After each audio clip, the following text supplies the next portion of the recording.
Hello guys, দেখো অনেকদিন পর চলে এসেছি যে আমাদের সামনে একদম বাড়ির সামনে পায়েল যে মলটা শপিং মল হয়েছে সেখানে আমরা চলে এসেছিলাম আজ বিকেল 6টার সময়। এই দেখো আমার মেয়ে ছেলে, তারপরে এই যে আমার শাশুড়ি, আর এই যে আমার হাজব্যান্ড নিয়ে আসছে আমার শ্বশুরকে। শ্বশুরের একটু নার্ভের প্রবলেম আছে, তাই এরকম ভাবেই হাঁটে।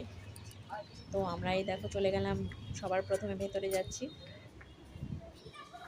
আর এই টাইমে আমি একটু ভিডিও করছিলাম। খুব সুন্দর সাজিয়েছে, একদম নতুন হয়েছে। দেখো অজন্তার শোরুমে চলে এসেছিলাম, তারপর বাইরে থেকে ছবিটা তুললাম, ভেতরে আর ঢুকিনি। তো ছেলে বলছিল স্পোর্টস শপ যেটা ওখানে আছিল সেখানে যাবে, তাই ওইখানে দেখতে চলে গেছিলাম। এই দেখো খুব সুন্দর বানিয়েছে নতুন এই মলটা। তো এই চারিদিক ঘুরে ছবি তুলছিলাম। তারপরে দেখো ক্রিকেট ব্যাট হাতে নিয়ে চলে আসলো ছেলে। আর তারপর এখানে আমরা কিছুক্ষণ দেখছিলাম। জার্সিগুলো কেনার ইচ্ছে ছিল, একটা জার্সি কিনেওছি। এই জার্সিটা খুব পছন্দ হচ্ছে, রেড কালারের যে। এরপর বাকিগুলো ঘুরে দেখছিলাম। এর মধ্যে দেখো কত কালেকশন, বিভিন্ন রকম ব্যাটের কালেকশন, এখানে খুব সুন্দর সাজিয়েছে। আর তারপর এই যে ফুটবলের যে কালেকশন, এটাও খুব সুন্দর ছিল। আর এখানে টুপির কালেকশন ছিল, ভ্যারাইটিস টাইপের ক্যাপগুলো দেখো এত সুন্দর।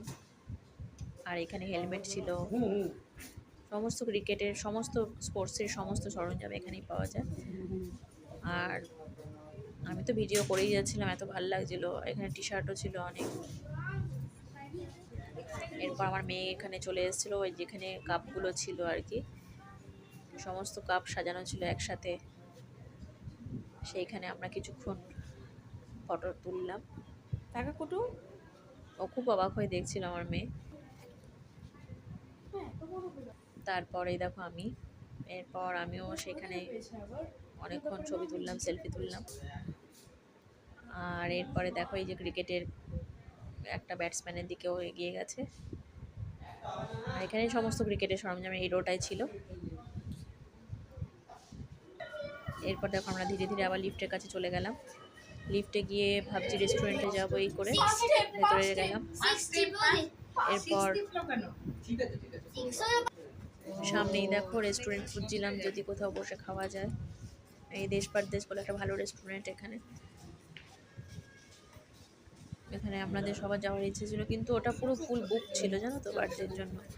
আর এরপর নিচে আবার চলে আসলাম থার্ড ফ্লোরে চলে এসে এখানে একটা ক্যাফে আছে, তাই ক্যাফেটা খুঁজছিলাম। ক্যাফে খোঁজার পর দেখো আমরা ওখানে বসবো বলে ভাবছি। তো সামনের দিকে আরও এগিয়ে গেলাম।